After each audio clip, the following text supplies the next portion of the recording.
The sound of tearing fabric ripped through the saloon as Margaret Hayes stumbled backward, her emerald silk dress catching on a jagged nail protruding from the overturned poker table. The delicate material splitting from hem to thigh, while every eye in the Red Creek saloon turned to witness her humiliation on that sweltering June afternoon in 1878. Margaret's face burned hotter than the Arizona sun beating down on the dusty town of Prescott as she clutched at the torn fabric, trying desperately to hold the pieces together while maintaining whatever dignity she had left. The laughter started low, a rumble from the back corner where 3 ranch hands sat nursing their whiskey, then spread like wildfire through the crowd of miners, gamblers, and drifters who had gathered to escape the midday heat. She had only come to fetch her father, the town banker who had developed an unfortunate fondness for cards and drink since her mother's death 2 years prior. But now she stood exposed and mortified in front of half the town's male population. "Well now, that is quite a show," drawled a voice thick with liquor and malice. Buck Thornton, the cattle baron's spoiled son, leaned against the bar with a smirk twisting his handsome features. "Maybe the banker's daughter ain't so high and mighty after all." Margaret's hands trembled as she backed toward the swinging doors, her torn dress revealing far more of her stocking-clad leg than any respectable woman should show in public. At 22 years old, she had worked hard to maintain her reputation in a town where a woman's virtue was currency more valuable than gold. Her father had squandered much of their respectability along with their savings, but she had clung to her dignity like a lifeline. Now even that seemed to be slipping through her fingers like sand. The movement came so swiftly that Margaret barely registered it. One moment she was frozen in her shame, and the next a tall figure stepped between her and the leering crowd. Warm leather settled across her shoulders as a weathered brown vest was draped over her, the garment still carrying the heat from its owner's body. She looked up into a face she had seen around town but never truly noticed, lean and tanned, with eyes the color of creek water after a storm and a jaw sharp enough to cut glass. "That is enough," the cowboy said quietly, his voice carrying an authority that seemed to silence the room more effectively than any shout. He did not look at Margaret but kept his gaze fixed on Buck Thornton and the others who had been enjoying her misfortune. "The lady needs to get home." "Anyone got a problem with that?" Buck straightened from the bar, his hand moving instinctively toward the pistol at his hip. "This ain't your business, Cade Hollister. Why don't you go back to wrangling cattle and leave civilized matters to civilized folks?" Cade's stance did not change, but something in the air shifted, becoming charged like the moment before lightning strikes. "I am making it my business, and seems to me a civilized man would not be mocking a woman in distress." His right hand hung loose at his side, not threatening but ready. Everyone in the Red Creek knew that Cade Hollister had been a hired gun before he settled into ranch work, that his speed with a revolver was legendary from Texas to California. The tension stretched taut as a fiddle string until Buck finally laughed, a forced sound that fooled no one. "Hell, I was just having some fun, no harm meant."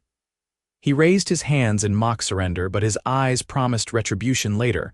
Cade turned then, and Margaret found herself looking into those storm-colored eyes from much too close.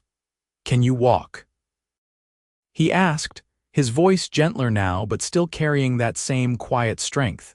She nodded, not trusting her voice, and gathered the vest tighter around her shoulders. It smelled of sage and leather and honest sweat, a scent that somehow steadied her spinning world. Cade offered his arm, and after a moment's hesitation, she took it, letting him guide her through the crowd that parted before them like the Red Sea before Moses. The afternoon sun hit her like a physical blow as they stepped through the swinging doors onto the wooden boardwalk. Prescott's Main Street stretched before them, the dusty thoroughfare lined with false-fronted buildings that promised more grandeur than they delivered. A wagon rattled past, the driver studiously looking away, and Margaret's humiliation crashed over her anew. By sunset, everyone in town would know what had happened. By tomorrow morning, the story would have spread to every ranch and mining camp within 20 miles. "I need to get my father," she said, her voice barely above a whisper. Cade glanced back at the saloon, then shook his head. "Respectfully, ma'am, I think you need to get yourself home first. I will come back for your father once you are safe." "Which way?" Margaret hesitated, pride warring with practicality. She had been taking care of herself and her father for 2 years now, managing their household and stretching their dwindling funds as far as they would go. Accepting help did not come easily, especially not from a stranger, especially not when she was already so vulnerable. But the torn dress made walking through town alone impossible, and she could not face going back into that saloon. "Cedar Street," she finally said. "The white house with green shutters." They walked in silence, Cade's steady presence beside her somehow making the journey bearable. Margaret kept her eyes forward, watching the boards beneath her feet, acutely aware of the curious stares from every window and doorway they passed. Mrs. Henderson was sweeping her porch and stopped mid-stroke to gawk. Old Tom, the blacksmith, actually walked out of his forge to get a better look. By the time they reached her front gate, Margaret's face felt hot enough to fry an egg on. The house stood exactly as she had left it that morning, the white paint peeling slightly in the relentless sun, the small garden she tended looking wilted despite her best efforts. It was not much, especially compared to the grand home they had occupied when her mother was alive and her father's bank had been thriving, but it was hers and it was private. "Thank you," Margaret said when they reached the porch steps. She started to remove the vest, but Cade held up a hand. "Keep it for now, ma'am. I will collect it another time." He tipped his hat, a battered thing that had seen better days but sat at just the right angle on his dark hair. "I will see about getting your father home safe." "I don't even know how to repay you," Margaret said, hating the way her voice wavered. "You probably made an enemy of Buck Thornton for my sake." Something that might have been a smile tugged at the corner of Cade's mouth. "Buck Thornton and I were never going to be friends, ma'am." "Don't trouble yourself about that." He turned to leave but paused at the gate. "Name is Cade Hollister in case you need anything. I work at the Double R Ranch about 6 miles north of town." "Margaret Hayes," she replied, though of course he already knew that. Everyone in Prescott knew the banker's daughter. "And please, when you bring my father home, make sure he drinks some water. He forgets to, and it makes the hangover worse." This time Cade definitely smiled, the expression transforming his serious face into something approaching handsome. "Yes, ma'am, I will see to it." Margaret watched him walk back toward town, his long-legged stride eating up the dusty road with easy confidence. Only when he disappeared around the corner did she finally go inside, closing the door behind her and leaning against it as the full weight of the afternoon crashed down upon her. She allowed herself exactly 5 minutes to cry, hot tears of frustration and shame running down her cheeks while she clutched the leather vest against her chest. Then she wiped her eyes, straightened her spine, and went upstairs to change. The torn dress was beyond saving, which was a shame because it had been one of her mother's favorites, altered to fit Margaret's slightly taller frame. She bundled it up and stuffed it in the back of her wardrobe, unable to face throwing it away just yet. When her father arrived home 2 hours later, supported by Cade on one side and looking green around the gills, Margaret had composed herself into the efficient caretaker she had become. She helped get Thomas Hayes to his bed, placed a basin nearby for the inevitable sickness, and drew the curtains against the late afternoon light. "I am sorry, Margaret," her father mumbled, his eyes already closing. "I know I promised. I know I said I would stop." "We will talk about it tomorrow, Papa," she said, though they both knew tomorrow would bring the same conversation they had had a dozen times before. Her father's grief had taken many forms, but this was the most destructive, this desperate attempt to escape his pain through cards and alcohol, never realizing he was only creating more pain for them both. She found Cade waiting in the front parlor, looking distinctly uncomfortable among her mother's carefully chosen furnishings. He stood when she entered, hat in his hands, and Margaret realized this was the first time she had really looked at him in proper light. He was younger than she had first thought, probably no more than 26 or 27, with sun-weathered skin that spoke of years working outdoors. His clothes were worn but clean, patched in places but well-maintained. Everything about him suggested a man who had little but took care of what he had. "Can I offer you something to drink?" Margaret asked, falling back on the manners her mother had drilled into her since childhood. "Water or perhaps some coffee?" "Water would be appreciated, ma'am," Cade replied. Margaret went to the kitchen and returned with 2 glasses of cool water from the pump. They drank in silence for a moment, and then she set her glass aside and looked at him directly. "You did not have to do what you did today. Most men would have looked the other way." "Most men are cowards," Cade said simply. "Begging your pardon for the language, but it is true. They see something wrong and pretend they do not, because getting involved means taking a risk. But I was raised to believe that the measure of a man is what he does when it costs him something." "And what did it cost you today?" Cade shrugged. "Nothing I can't afford to lose. Buck Thornton is a bully with too much money and not enough sense. He will bluster and threaten, but he won't do anything. His father keeps him on a short leash, mostly." Margaret was not so sure about that, but she appreciated Cade's attempt to ease her worry. "Well, regardless of the cost, you have my gratitude. I won't forget it." "No thanks needed, Miss Hayes." Cade set down his glass and retrieved his hat. "I should be getting back to the ranch." Cattle do not tend themselves. Margaret walked him to the door, and as he stepped onto the porch, she suddenly remembered. "Wait, your vest." She had left it upstairs, neatly folded on her bed. "Let me get it for you." "Keep it for now," Cade said again. "Gives me an excuse to come back and check on you and your father, make sure everything is all right." Something in his tone made Margaret's heart skip, though she told herself she was being foolish. "That is very kind, but surely you need it for work." "Got 3 others," Cade said, and this time his smile was full and genuine, reaching his eyes and making them crinkle at the corners. "I will come by in a few days if that is acceptable to you." Margaret found herself nodding before she had fully thought it through. "Yes, that would be acceptable." She stood on the porch and watched him leave for the second time that day, and realized that, despite everything that had happened, despite the humiliation and the worry about her reputation, she was looking forward to seeing Cade Hollister again. The next 3 days passed slowly, each minute seeming to stretch into an hour. Margaret went about her usual routines, tending the garden, managing the household accounts, trying to convince her father to attend to his banking duties.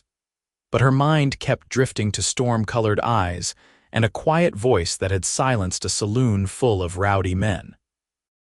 She found herself looking out the front window more often than necessary, watching the dusty street for a tall figure in a worn hat.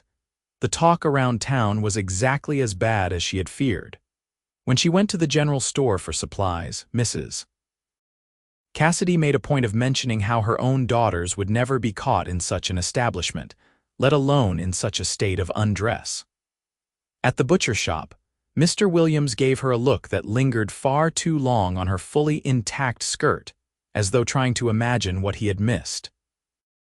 Even the preacher's wife offered overly sweet condolences that dripped with judgment.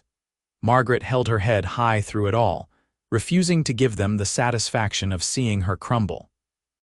She had done nothing wrong. It was not her fault her dress had caught on that nail, not her fault her father's weakness had put her in that position. But shame did not care about fault, and small towns had long memories for scandal. On the 4th day, just as the afternoon heat was reaching its peak, Margaret heard the sound of horse hooves on the street outside. She was in the kitchen, elbow-deep in bread dough, and told herself sternly not to rush to the window like some lovesick girl. She continued kneading for a full minute before her curiosity won out, and she wiped her hands on her apron and peeked through the curtain. Cade Hollister was tying his horse to the fence post, the animal a sturdy bay gelding that looked as practical and unpretentious as its owner. Margaret's heart did an annoying little flutter in her chest, and she took a moment to check her reflection in the small mirror by the door. Flour dusted her cheek, and her hair was escaping its pins, but there was no time to fix it properly before the knock came. She opened the door to find Cade standing on her porch, hat already in his hands and a slightly uncertain expression on his face. "Good afternoon, Miss Hayes. I hope I am not calling at an inconvenient time." "Not at all," Margaret said, stepping back to let him enter. "I was just making bread." "Would you like to come in, or would you prefer to sit on the porch? There is more of a breeze out here." "Porch would be fine," Cade said, looking relieved not to have to navigate her parlor again.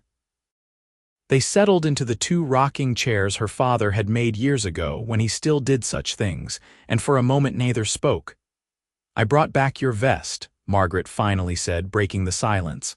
"I laundered it. There was some dust and a small stain on the collar."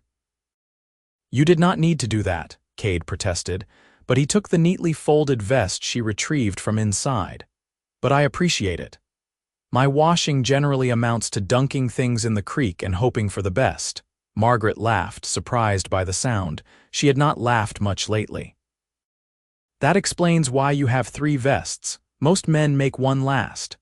"My mother's influence," Cade said, a fond note entering his voice. "She died when I was 15, but she made sure I knew how to take care of myself first." Said any man who could not sew on a button or cook a decent meal was just a boy in a man's body. "She sounds like she was a wise woman." "She was." Cade was quiet for a moment, his fingers tracing the edge of the vest. "She would have liked you, I think. She always respected people who faced their troubles head-on instead of running from them." Margaret felt heat rise to her cheeks that had nothing to do with the weather. "I don't know that I am facing anything head-on. Mostly I am just trying to survive each day." "That is facing it head-on," Cade said firmly. "Running would be leaving town, abandoning your father, starting over somewhere no one knows you. You are staying and dealing with it all, even when it is hard. That takes courage." They talked as the afternoon slowly cooled into evening, the conversation flowing more easily than Margaret would have expected. Cade told her about growing up in Texas, about learning to ride before he could properly walk, about the years he spent drifting after his mother died and his father drank himself to death. He did not share much about his time as a hired gun, and Margaret did not press, sensing those were memories he preferred to keep locked away.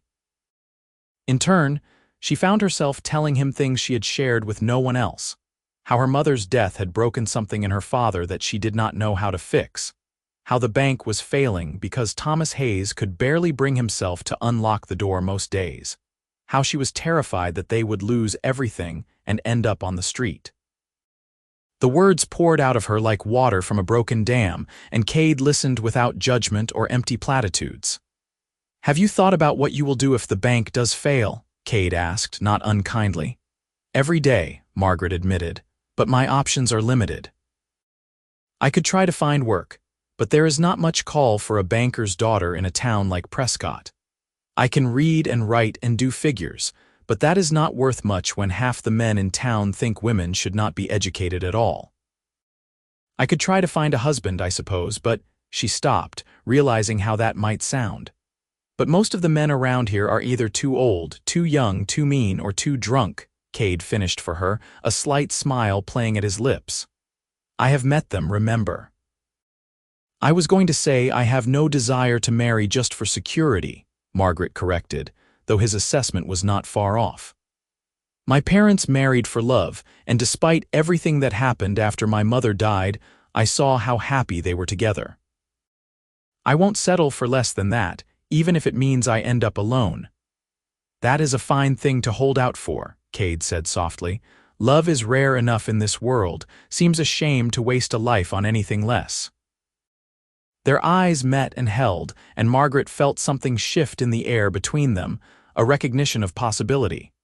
She looked away first, flustered by the intensity of her own response to this man she barely knew. "I should check on the bread," she said, standing abruptly. "It has probably risen enough by now. Would you like to stay for supper? It won't be anything fancy, just bread and stew, but you are welcome if you want." Cade stood as well, and Margaret noticed again how tall he was, how he had to duck slightly under the porch roof. "I would like that very much, Miss Hayes, but only if you let me help. My mother did not raise me to sit idle while someone else did all the work." So Cade Hollister, former gunslinger and current ranch hand, followed Margaret Hayes into her kitchen and learned how to properly knead bread dough while she checked on the stew simmering on the stove. He was surprisingly good at it, his strong hands working the dough with a patient rhythm, and Margaret found herself watching him more than was strictly necessary. Her father came down just as they were sitting down to eat, looking haggard but mostly sober. Thomas Hayes stopped short when he saw Cade at his table, confusion crossing his features before recognition set in. "You are the young man from the saloon. Hollister, was it?" "Yes, sir, Cade Hollister." Cade stood and offered his hand, which Thomas shook after a moment's hesitation. "I suppose I owe you thanks," Thomas said stiffly, "for helping my daughter and for getting me home." "No thanks needed, sir. Anyone would have done the same." "No," Thomas said heavily, sinking into his chair, "they would not have, but I appreciate the kindness all the same." He looked at Margaret, his eyes red-rimmed and sorrowful. "I am sorry, my dear, for all of it." "I know, Papa," Margaret said gently. "Eat your supper." The meal was somewhat awkward, Thomas Hayes clearly uncomfortable with having a stranger witness his diminished state, but Cade's easy manner helped smooth over the rough spots. He asked Thomas about banking, about the town's history, about anything that might draw the older man out of his shell. By the end of the meal, Thomas was actually engaging in conversation, telling stories about Prescott's early days that Margaret had heard a dozen times but still enjoyed. After supper, Cade helped clear the dishes despite Margaret's protests, and then announced he needed to head back to the ranch. "I am expected for the morning shift, and the boss gets testy when his hands show up late." Margaret walked him out to his horse, the evening air finally cool after the day's heat. Crickets chirped in the scrub brush, and somewhere in the distance a coyote howled.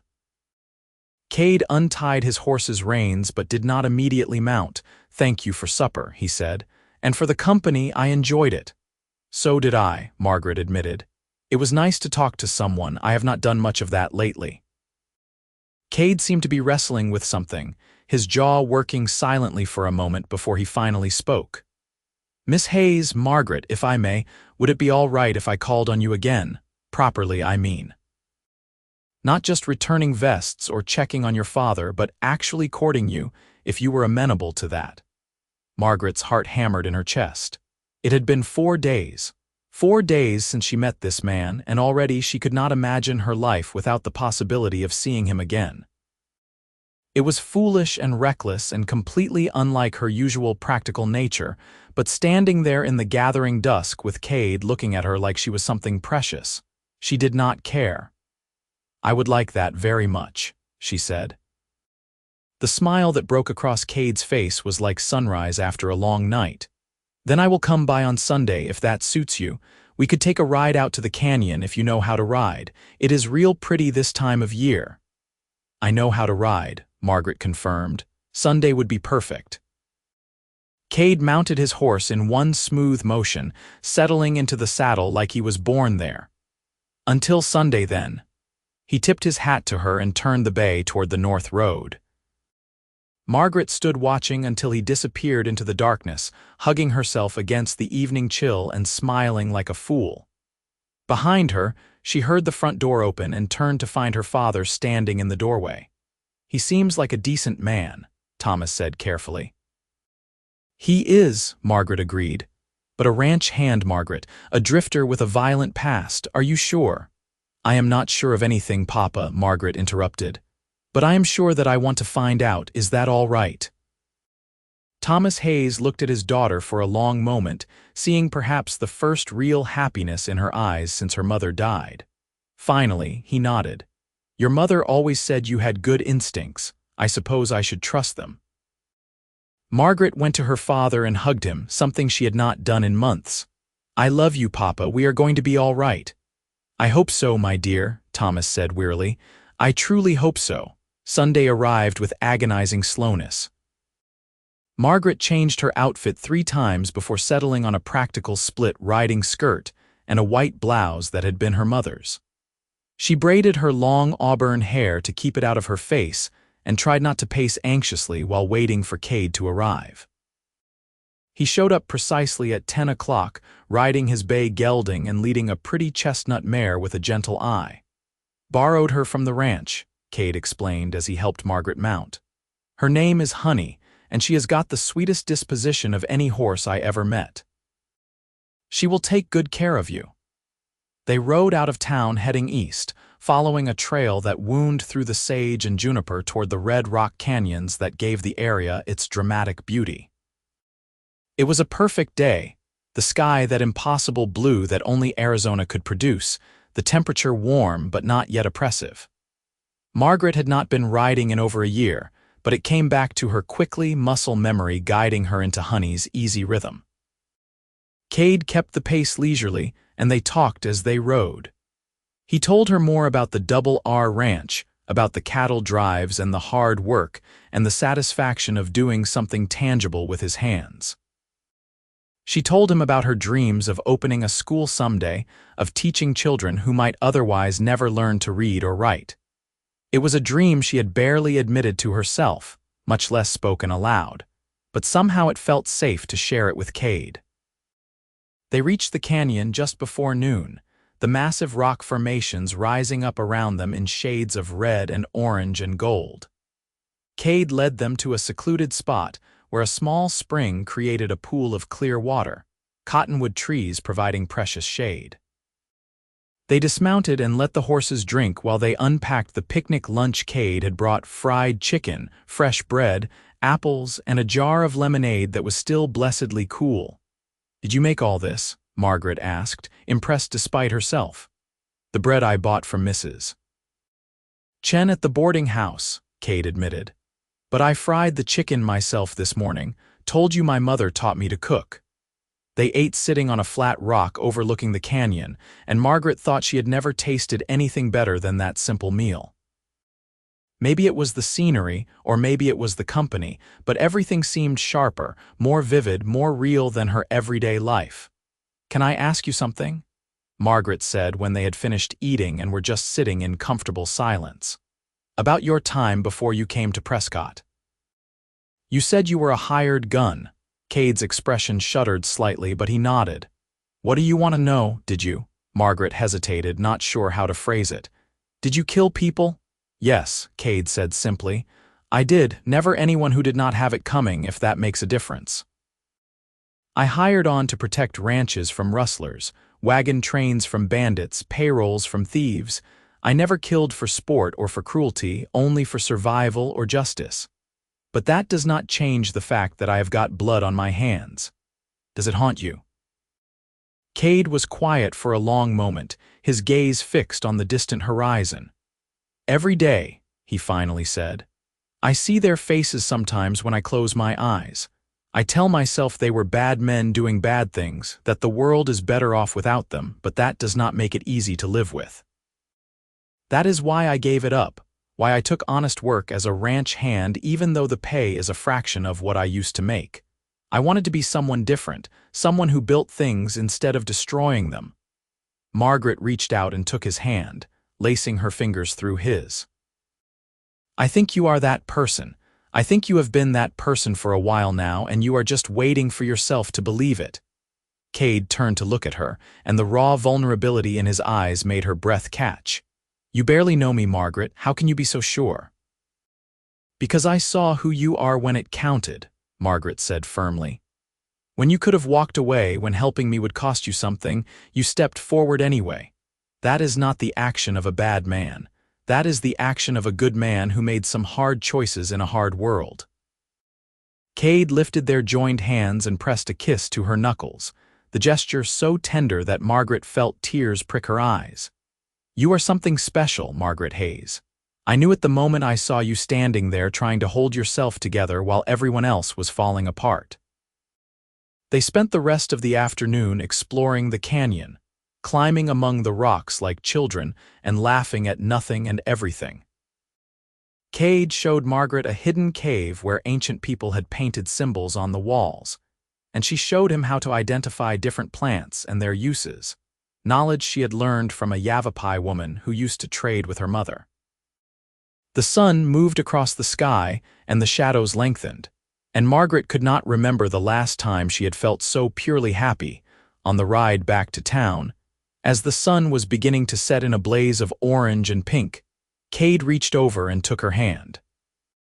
They rode that way for a while, hands clasped between their horses, not speaking because words seemed unnecessary.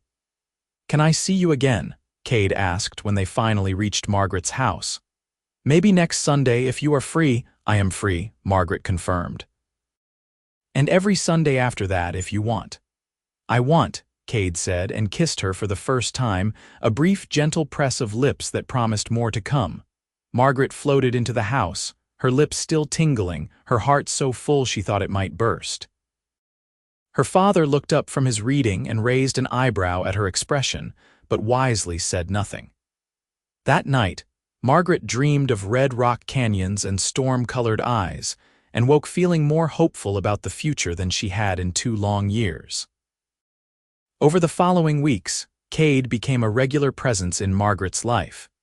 He would ride into town on his days off, always bringing something, wildflowers he had picked on the trail, a book he thought she might enjoy, fresh vegetables from the ranch garden. They would sit on her porch and talk for hours, or take rides out into the countryside, or simply walk through town together, letting everyone see that Margaret Hayes was being properly courted by a respectable man. The gossip about the saloon incident gradually faded, replaced by speculation about when Cade might propose. Margaret tried not to think about that too much, tried not to get ahead of herself, but it was difficult when everything felt so right. Cade fit into her life like a missing puzzle piece she had not known she was lacking, and she could see from the way he looked at her that he felt the same. Thomas Hayes slowly improved as well, as though Cade's presence in their lives had given him something to focus on besides his own grief. He started going to the bank more regularly, started eating proper meals again, even started attending church on Sundays. The bank's finances were still precarious, but at least the doors stayed open and Thomas was working to rebuild the trust he had squandered.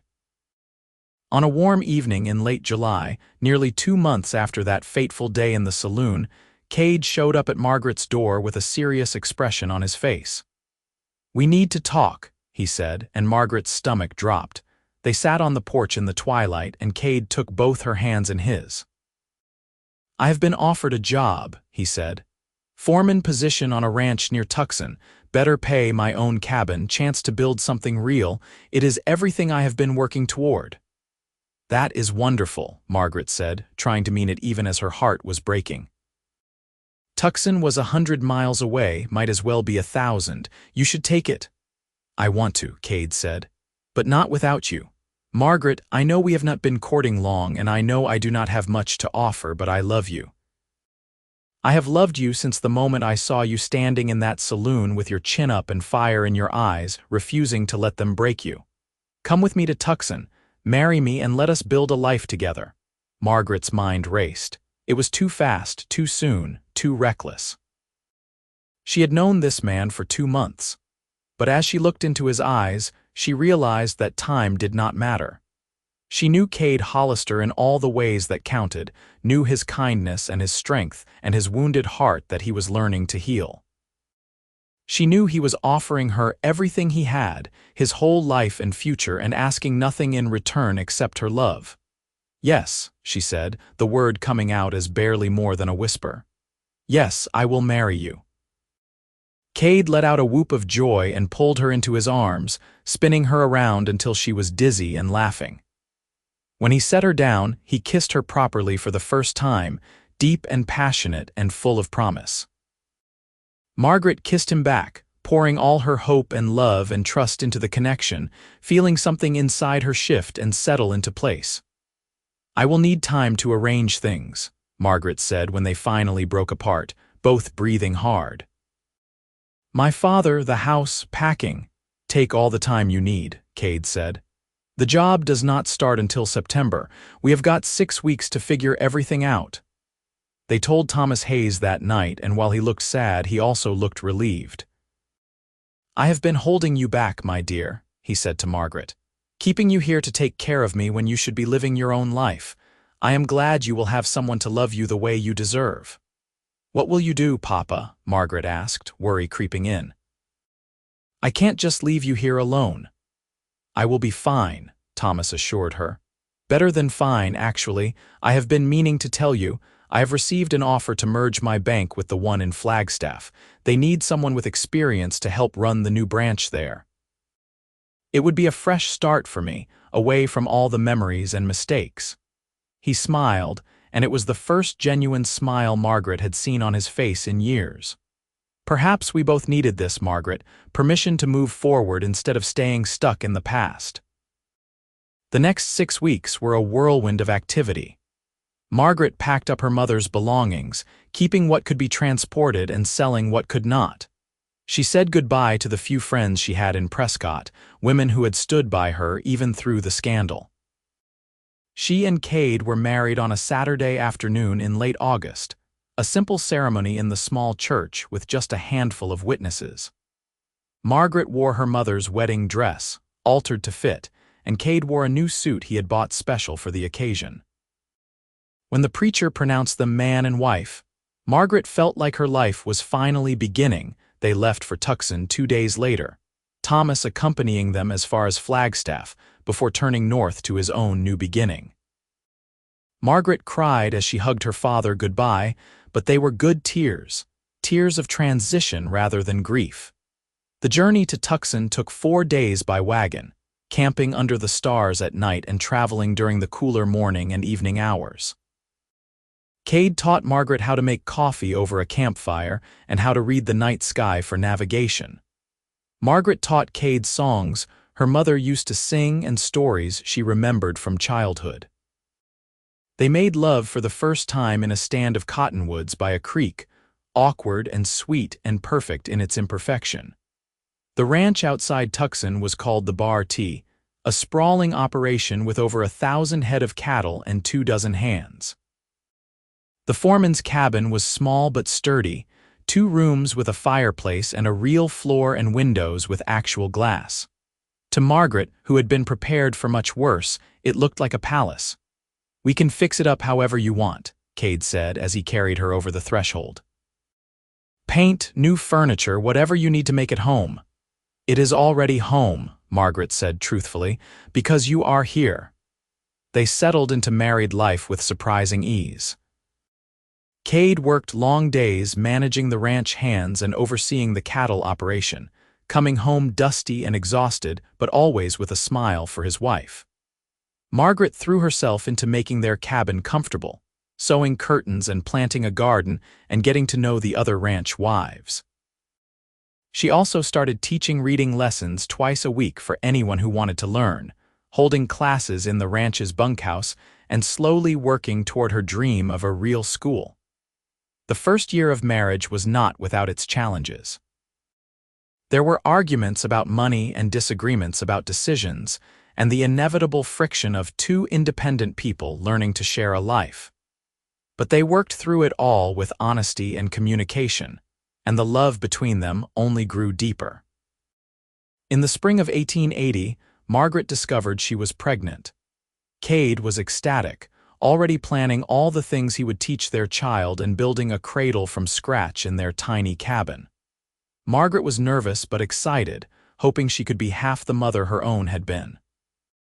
Their son was born on a cold December morning, arriving 2 weeks early, and with a healthy set of lungs that announced his presence to the entire ranch. They named him Thomas Cade Hollister, after both their fathers, and from the moment Margaret held him, she understood the depth of love her own parents must have felt for her. Motherhood transformed Margaret in ways she had not expected. She became fierce and protective, a lioness guarding her cub, but also softer, more patient, more willing to accept help. Cade was a devoted father, coming home during his lunch break just to hold his son and singing him to sleep every night with slightly off-key lullabies. When Thomas was 6 months old, Margaret received a letter from her father. The bank merger had been successful, and he had met a widow named Catherine who made him smile again. They were being married in the fall, and he hoped Margaret and Cade could come for the wedding. Reading between the lines, Margaret could see that her father had finally found peace, had finally allowed himself to move beyond his grief to something new. They made the journey to Flagstaff that September, baby Thomas charming everyone he met with his gummy smiles and cheerful babbling.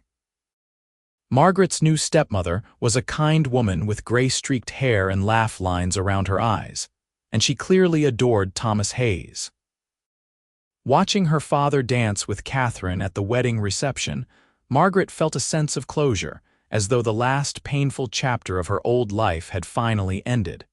Over the next few years, life continued its steady rhythm. Cade proved himself to be an exceptional foreman, and the bar T prospered under his management. He received a raise and a percentage of the profits, and slowly they began to build real savings. Margaret's reading classes grew until she had over 20 regular students, and the ranch owner's wife helped her petition the territorial government for funding to establish a proper school. In the spring of 1883, their daughter was born, a tiny dark-haired girl they named Elizabeth Rose after both their mothers. Thomas, now 2.5, was initially skeptical of this squalling creature that took up so much of his mother's attention, but he quickly became a devoted big brother, always wanting to help feed or hold or rock the baby. The school Margaret had dreamed of finally became reality in 1884, a one-room building constructed on the edge of the ranch property with funds from the Territorial Education Board and donations from local families. Margaret was officially appointed as teacher, and her first class consisted of 15 children ranging from age 5 to age 14. It was exhausting and exhilarating, and everything she had hoped it would be. Cade continued to rise in the ranching world, his reputation spreading throughout southern Arizona. In 1886, he was offered a partnership in the bar T, a chance to own part of the operation he had helped build. It meant taking on debt and risk, but Margaret encouraged him to accept. "You have earned this," she told him, "and I believe in you." Their third child, another son they named Jack, arrived in the winter of 1887, completing their family. The foreman's cabin had long since been expanded, growing from 2 rooms to 5 as their family and fortunes increased. They had real furniture now, pictures on the walls, books on shelves, and all the small comforts that made a house a home. On a warm evening in June of 1888, exactly 10 years after that fateful day in the Prescott saloon, Margaret and Cade sat on their porch watching their children play in the yard. Thomas, now 7, was teaching 5-year-old Elizabeth how to rope a fence post while baby Jack toddled around under their watchful eyes. "Do you ever think about how different things could have been?" Margaret asked, leaning against Cade's shoulder. "If my dress had not torn that day, if you had not been in that saloon, if you had not stepped forward," Cade wrapped his arm around her, pulling her close. "All the time," he admitted. "But I also think we would have found each other somehow. Some things are just meant to be." "You believe in fate," Margaret teased. "Since when?" "Since I met a woman who changed my whole life in the space of a heartbeat," Cade said seriously. "I was drifting before you, Margaret, just going through the motions of living without really being alive. You gave me purpose, gave me hope, gave me a reason to become the man I always wanted to be." Margaret twisted to look up at him, seeing the love and devotion in his eyes that had never wavered in 10 years of marriage. "You gave me all of that too," she said softly. "You saved me that day in the saloon, but you have been saving me every day since. Just by being you, by loving me, by building this life with me." They kissed as the sun set behind them, painting the sky in shades of gold and crimson. Their children's laughter rang out across the yard, pure and joyful and full of the promise of the future. In the distance, cattle lowed and horses whinnied, the familiar sounds of ranch life that had become the soundtrack to their happiness. "Mama, Papa, watch this." Thomas called, successfully roping the fence post on his first try. Elizabeth clapped her hands in delight while Jack bounced up and down, not quite understanding but excited nonetheless. "That was perfect, son," Cade called back, pride evident in his voice. Margaret smiled, her heart so full it felt like it might overflow. This was the life she had dreamed of but never quite believed she deserved: a loving husband, healthy children, meaningful work, and a place to call home. It had started with a moment of humiliation and vulnerability, with torn fabric and wounded pride. But Cade's simple act of kindness had set in motion a chain of events that led to this, to everything, to a love that would last a lifetime. The years continued to roll by with the inexorable steadiness of seasons changing. Thomas grew into a serious boy who loved working with animals and showed every sign of following in his father's footsteps. Elizabeth inherited her mother's passion for learning and could often be found with her nose buried in a book, reading far beyond her age level. Jack was the wild one, always getting into mischief and keeping his parents on their toes with his endless energy and fearless nature. In 1890, Margaret's father Thomas Hayes passed away peacefully in his sleep, his widow Catherine by his side. Margaret made the journey north for the funeral, bringing Elizabeth with her while Cade stayed home with the boys and the ranch. Standing by her father's grave, Margaret felt sadness but also gratitude. He had found happiness again in his final years, had made peace with his demons, and had lived long enough to see his daughter thriving. It was more than many people got. The Bar T Ranch continued to expand under Cade's partial ownership. He hired more hands, acquired more land, and built a reputation for raising high-quality cattle that commanded premium prices.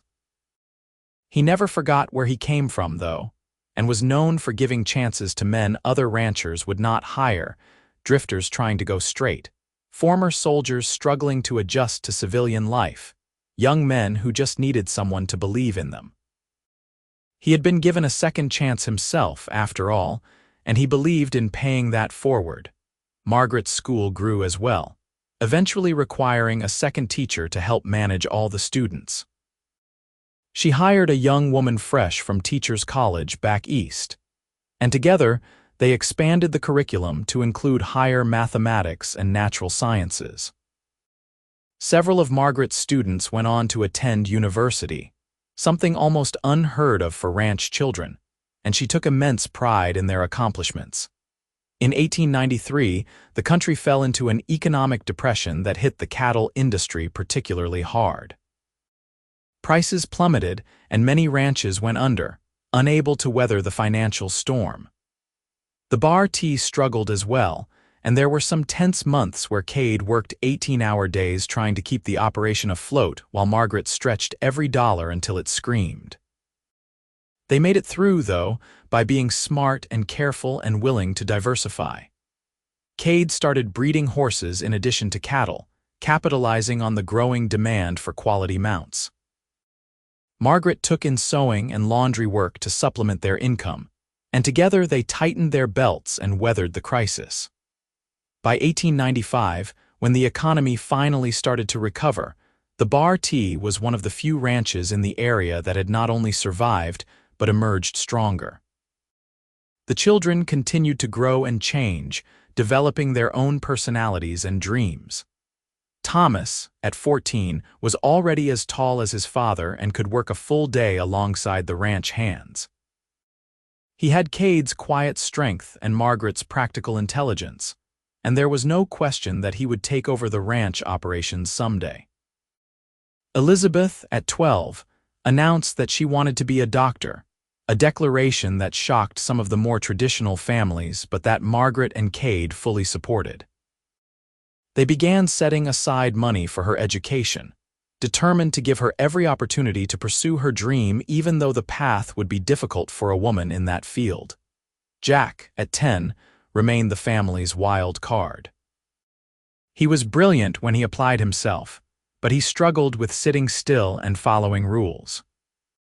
Margaret recognized something of Cade's younger self in Jack, that restless energy that needed an outlet, and she tried to channel it into productive pursuits like working with horses and learning practical skills.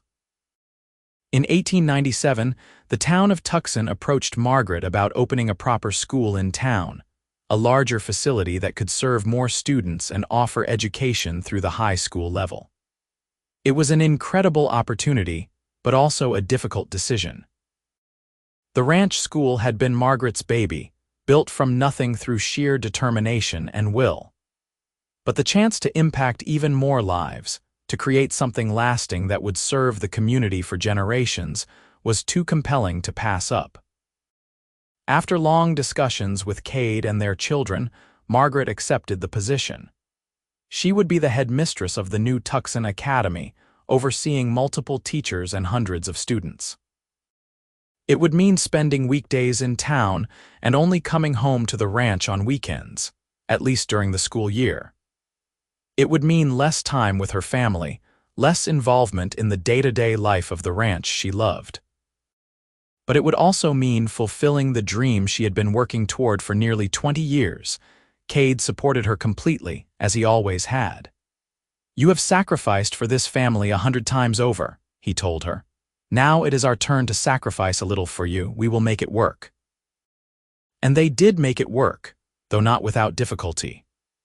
Margaret rented a small room in town and spent Monday through Friday there, throwing herself into building the academy into something special. Cade managed the household on the ranch, becoming expert at cooking and cleaning and handling all the domestic tasks that Margaret usually managed. The children adjusted to their mother's absence, though they missed her terribly during the week and treasured their weekends together even more. The Tucson Academy opened in September of 1898 with 200 students and 6 teachers. Margaret was in her element, creating curriculum and hiring staff, and working to ensure that every child who walked through her doors received the best education possible. She was especially passionate about enrolling students who might otherwise be overlooked, children from poor families, Mexican and Native American children who were often denied educational opportunities, and girls who were told that extensive education was wasted on their sex. The work was exhausting and often frustrating, battling against prejudice and limited funding and parents who did not understand the value of education. But it was also deeply rewarding, and Margaret felt she was finally making the kind of impact she had always dreamed of. In 1900, Thomas married a sweet-natured girl named Sarah who had grown up on a neighboring ranch. They built a small house on the Bar T property, and within a year, Margaret and Cade became grandparents to a baby girl named Margaret Rose after her grandmother. Holding her first grandchild, Margaret marveled at how quickly time had passed, how the scared young woman in the torn dress had become this, a grandmother, a school headmistress, a partner in a successful ranch, a woman who had built a life beyond her wildest dreams. Elizabeth left for medical school in San Francisco in 1901, one of only 3 women in her class. Margaret worried about her daughter facing discrimination and hardship, but Elizabeth had inherited her mother's determination and her father's quiet strength. She would be fine, Margaret told herself, even as her heart ached at the distance between them. Jack decided ranching was not for him and apprenticed himself to a master horse trainer in New Mexico in 1902. It was the right choice for him, giving him the freedom and challenge he craved, but it meant all 3 of Margaret's children were now scattered and living their own lives. The house felt emptier, quieter, and Margaret found herself grateful for the demanding work at the academy that kept her mind occupied. Cade, now in his 50s, began to slow down a bit, though he would never admit it. His hair had gone silver at the temples, and he moved a little stiffer in the mornings, especially after cold nights. But his eyes still held that storm water color, and when he looked at Margaret, she still felt like that young woman falling in love for the first time. They made a point of taking time for themselves, riding out to their canyon whenever they could, the same place where Cade had proposed all those years ago. They would sit by the spring and talk about everything and nothing, watching the play of light on the red rocks and remembering who they had been when they first found this place. In 1905, the Bar T Ranch celebrated its 30th anniversary under Cade's management, and the community threw a party that drew people from 3 counties. There were speeches and presentations, and a plaque commemorating Cade's contributions to the ranching industry. Through it all, Cade remained characteristically humble, deflecting praise and insisting he had just been doing his job. But Margaret saw the emotion in his eyes when the ranch hands presented him with a hand-tooled saddle they had made themselves, each person contributing their best work. She saw how he stood a little taller, how he smiled a little broader, and she knew he finally believed what she had been telling him for years, that he was a good man who had earned his place in this world. Elizabeth graduated from medical school in 1906 and opened a practice in Tucson, becoming one of the first female doctors in Arizona Territory. Margaret was so proud she thought she might burst, attending the grand opening of Elizabeth's office and watching her daughter confidently greet patients who had entrusted their health to her care. Thomas and Sarah had added 2 more children to their family, a son and another daughter, and were running a significant portion of the Bar T-Tickets operations.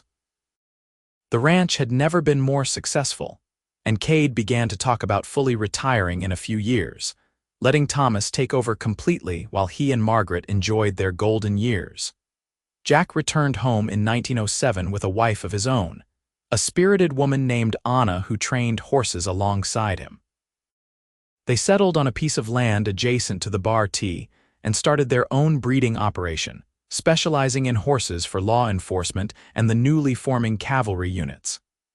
Suddenly, after years of scattered family, everyone was close again, and Margaret's heart felt full to overflowing. In 1908, Margaret decided to step back from her daily duties at the academy, moving into an advisory role rather than actively running the school.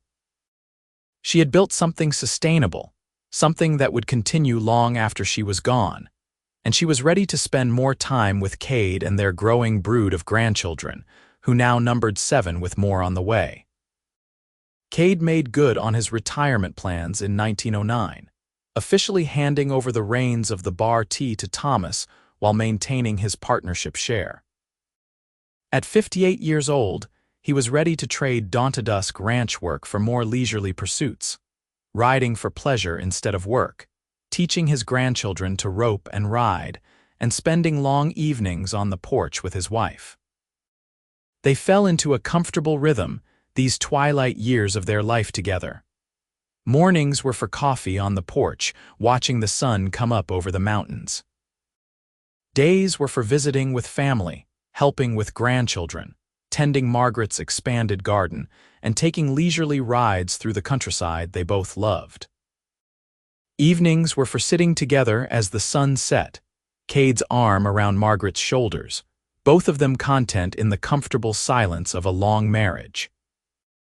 On a warm June evening in 1910, as they celebrated their 32nd wedding anniversary, Margaret and Cade rode out to their canyon one more time.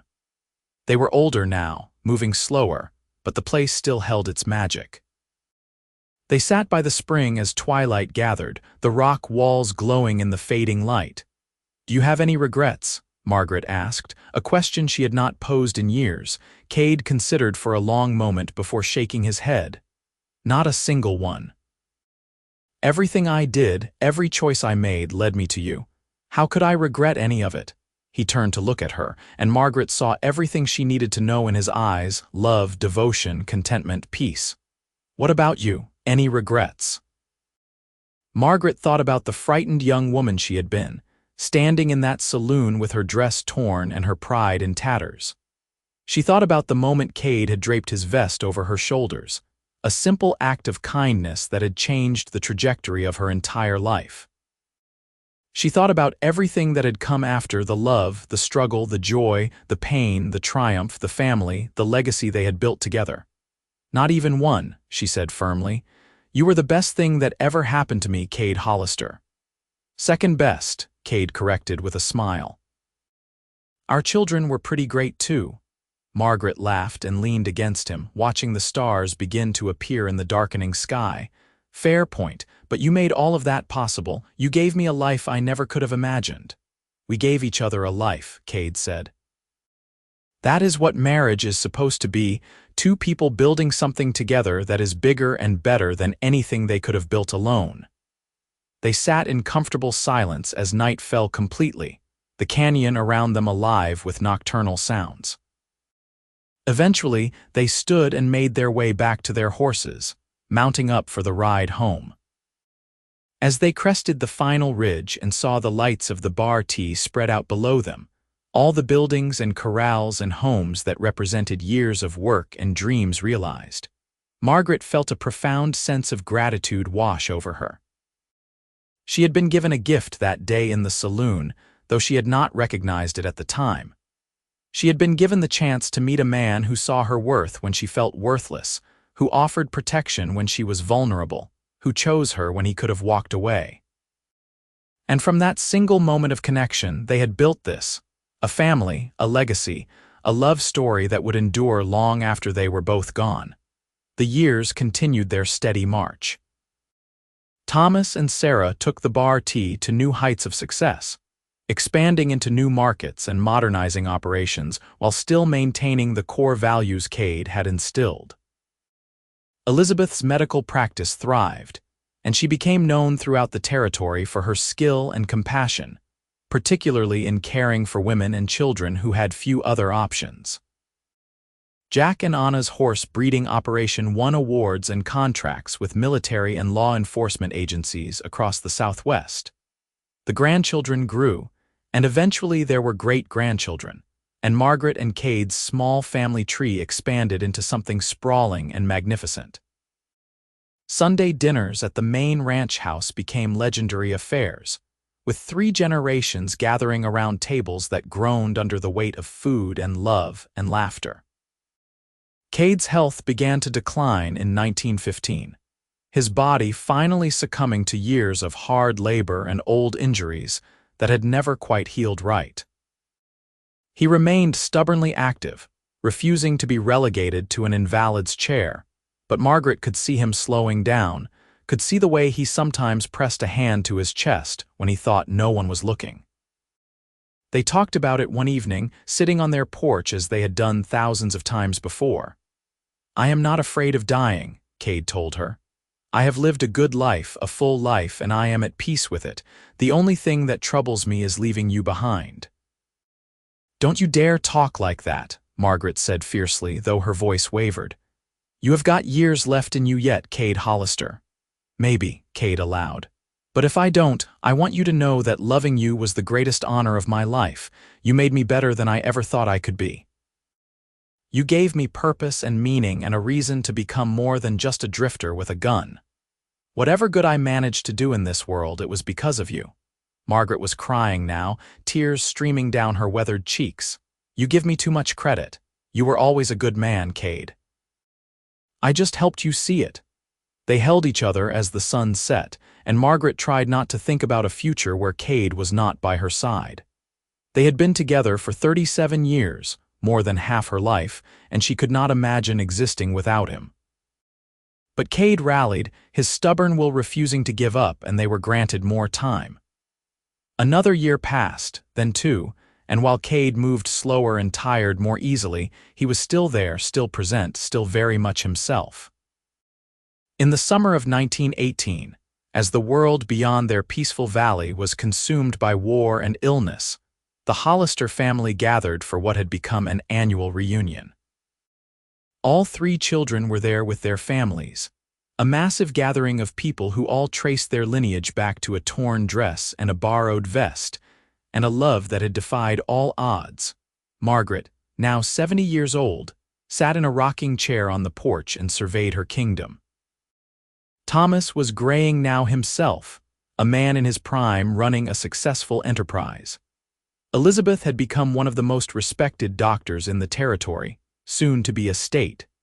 Jack's horses were sought after throughout the West, and his children were already showing signs of inheriting his talent. And all of it, Every bit of it had started with Cade's simple act of kindness. As if summoned by her thoughts, Cade appeared beside her, moving carefully but still upright and independent at 67 years old. He settled into his own rocking chair with a slight groan, and Margaret reached over to take his hand. "Quite a legacy we have built," Cade said, gesturing to the crowd of family spread across the yard. "We did all right," Margaret agreed, squeezing his hand. They sat in companionable silence, watching their family, and Margaret realized this was it. This was the happy ending she had always dreamed of, but never quite believed she would achieve. Not a fairy tale ending where everything was perfect, but a real ending where two imperfect people had built something lasting despite all the obstacles in their way. Cade lived to see Arizona achieve statehood in 1912, something he had always hoped for. He lived to see his youngest grandson graduate from university in 1920, the first in the family to achieve that milestone. He lived to celebrate his 40th wedding anniversary with Margaret in 1920, surrounded by more family than could fit in one house. When he finally passed away peacefully in his sleep in the early spring of 1921, he was 70 years old and had been married to Margaret for nearly 43 years. The funeral drew hundreds of people, ranch hands he had mentored, families he had helped, children Margaret had taught who remembered Mr. Hollister bringing his wife lunch at the school, community members who had benefited from his quiet generosity over the decades. Margaret stood by his grave with dry eyes, having shed all her tears in private. She spoke at the service, her voice strong and clear despite her grief. "Cade Hollister was a man who believed in second chances," she said, "because he had been given one himself and he never forgot what that meant. He gave second chances to struggling ranch hands, to young men who had made mistakes, to anyone who needed someone to believe in them. He gave me a second chance when my life felt over at 22, when I thought I had lost everything that mattered. He showed me that endings can be beginnings, that shame can become strength, and that love is worth taking a risk on. He was the best man I ever knew, and I was blessed beyond measure to be his wife." The years after Cade's death were difficult for Margaret. The house felt too empty, too quiet, even when filled with visiting grandchildren. She kept busy with her work at the academy, which had grown into a complex of buildings serving over 1,000 students, and with her involvement in various community organizations. But the nights were long and lonely, and she found herself talking to Cade's ghost, telling him about her day, asking his opinion on decisions she had to make. Her children worried about her, taking turns staying at the ranch to keep her company. But Margaret assured them she was fine, and gradually she learned to exist in this new reality. She found comfort in routine, in tending the garden she and Cade had planted together, in riding out to their canyon whenever her aging body allowed it. Margaret lived another 15 years after Cade's death, remaining sharp and engaged well into her 80s. She saw the Bar T continue to thrive under Thomas's leadership, saw Elizabeth train the next generation of doctors at the medical school that had been established in Tucson, saw Jack's reputation as a horse breeder become known internationally. She met great-great-grandchildren, tiny babies who would never know the man whose genes they carried, but who would benefit from the foundation he had helped build. On a warm June afternoon, in 1936, Margaret sat on her porch for the last time. She was 86 years old, frail but still mentally sharp, and she knew with certainty that her time was coming to an end. Her body was simply wearing out, the machine that had served her well for over 8 decades finally running down. Elizabeth was with her, having taken leave from her practice to care for her mother in these final days. They sat in companionable silence, watching the sun move across the sky, and Margaret thought about everything she had experienced in her long life. "Tell me again," Elizabeth said softly. "About the day you met Papa." Margaret smiled, her eyes distant with memory. "My dress was torn and my pride was wounded," she began, the words familiar from a story she had told 100 times to children and grandchildren. I thought my life was over, that I would never recover from the humiliation, and then your father draped his vest over my shoulders. Just like that, Elizabeth said. One simple act of kindness. One simple act of kindness that changed everything, Margaret agreed. He saw past the scandal to the person underneath. He treated me with respect when I felt I deserved none, and he loved me, Elizabeth. Oh, how he loved me. Every single day for more than 40 years, he made me feel valued and cherished and worth something. He was lucky to have you too, Mama, Elizabeth said, tears in her eyes. I know, Margaret said peacefully. We were both lucky. Lucky to have found each other, lucky to have built the life we did, lucky to have children like you who carried on our values. I have no regrets, my darling. Not a single one. As the sun began to set, painting the sky in the brilliant colors that Arizona did so well, Margaret closed her eyes and felt Cade's presence beside her as clearly as if he were actually there. She could smell sage and leather, could feel the warmth of his hand in hers, could hear his voice whispering that he loved her, that he was waiting, that she had done well and could rest now. Margaret Hayes Hollister passed away peacefully just as the last light faded from the sky, surrounded by family and secure in the knowledge that she had lived a life of purpose and meaning. She had taken the worst moment of her existence and transformed it into the catalyst for everything good that followed. She had loved deeply and been deeply loved in return. She had built a legacy that would endure for generations, a family tree that would continue to grow and branch and flourish long after she was gone. They buried her beside Cade in the small cemetery on the ranch property, under a cottonwood tree that provided shade for the graves. The headstone was simple, reading, Margaret Hayes Hollister, 1856 to 1936. Beloved wife, mother, grandmother, teacher. Her love changed the world. At the funeral, Thomas stood before the gathered crowd, over 300 people, spanning 4 generations of family plus community members whose lives Margaret had touched, and told the story one more time. About a young woman whose dress was torn and whose pride was wounded. About a cowboy who draped his vest over her shoulders. About how one moment of kindness and courage had rippled outward, creating waves that touched hundreds of lives. My mother taught us that how we treat people in their worst moments defines who we are, Thomas said, his voice thick with emotion. My father lived that lesson every day of his life. Together, they showed us that love is not just a feeling but a choice, a commitment, a daily practice of showing up for each other. They built something beautiful from nothing, and all of us here are proof that their love story mattered. The legacy of Margaret and Cade Hollister did continue, just as Margaret had hoped. The Bar T Ranch remained in family hands for another 3 generations, becoming a model operation that helped shape modern ranching practices. The Tucson Academy grew into one of the premier educational institutions in the state, educating thousands of students who went on to become doctors, lawyers, teachers, and leaders in their communities. Elizabeth's medical practice eventually became a full clinic that provided care to underserved populations, continuing her mother's commitment to helping those whom society overlooked. Jack's horse breeding operation supplied animals to cavalry units in 2 world wars, and his descendants continued the tradition of excellence in equine training. But perhaps most importantly, the story itself lived on. It was told at family gatherings and written in journals and passed down through the generations.